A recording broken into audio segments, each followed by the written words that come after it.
Charline Sprouse, here talking about our book, Connecting, A Guide to Great Relationships, again. And this is the second session where we're going to be talking about choosing joy. The most obvious paths to joy are the love of God, the love of yourself, and of the people God sends into your lives to love. We wrote this love manual because of the continuing presence of armed conflicts in our world, the constantly climbing crime rate, and a divorce rate that has young people making some lifelong commitments to love each other with only a 50-50 chance of success. Joy in relationships is how you and I share our love. We first must decide that we deserve them and be willing to take the action to bring these joys into our lives. The next thing in the book is that everything is connected. Therefore, everyone is connected. We may be connected physically by our genes passed down from our folks. We may be spiritually connected with God or your higher power. We may be socially connected through our position in our community and friends. We may be emotionally connected through love relationships, from our spouse to our children to our grandchildren, if we're fortunate to have them. So the truth is, everyone is connected, and parts of our universe are all connected. So toxic water poured on the ground or in the waters is absorbed or evaporates, then taken to the sky and the clouds, is dropped on another place on our planet. Our world's a large percentage of water, and it's all connected. All the bodies of water on our earth are connected. Any way we choose to improve or resolve the problems in our immediate relationships, the people and us in those improved relationships are able to cope better in our life as well. One warning: as you become a better communicator, a better lover, a better member of a relationship, your relationships will either be much improved or fall apart. If the other person can't or won't tolerate your growth, then you are in an enmeshment rather than in a connection. And then you'll have to decide, what you're going to do about that at that time. The best thing of all of this, all of it, is that you have a choice. You can choose to leave an enmeshed relationship and free yourself from that toxic enmeshment.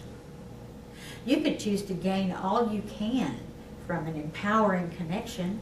Then you can experience the synergy of the relationship being more than the sum of its parts, you and the other person.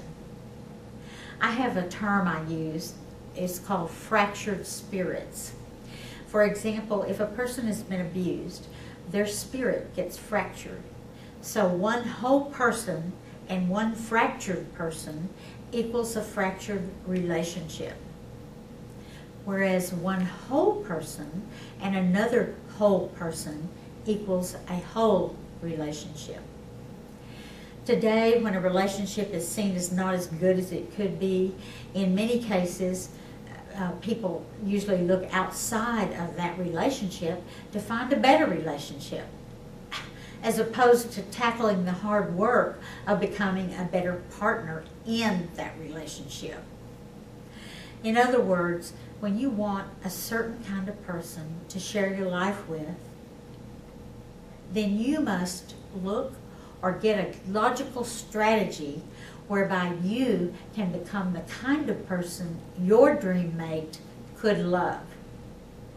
Anyone who clears out the negative stuff from the past and accepts their magnificence in the present, guess what?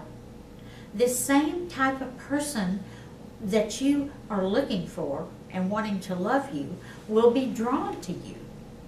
And it should become clearer to you that you will be able to claim your own magnificence. Excuse me. As you can tell, it's really warm in Fort Worth today. And from there, you can see people as they really are, instead of as how you had fantasized them to be. This means you'll be able to tell the winners from the wieners. That's what Marvin always says. Okay, we talk about the building block theory from an illustration that we had in the book. It's like a staircase, a stairway leading up, with a person on the beginning step, with lovers on the next step, and then family and home, and following that step up is community, and next is their county, and then their country, and then the world. So this step goes up. So the biggest connections are nothing more or less than the sum of their parts.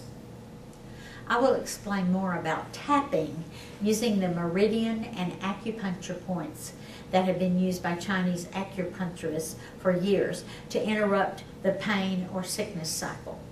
I will talk about that at a different time. It is so important. I want to remember to do that next.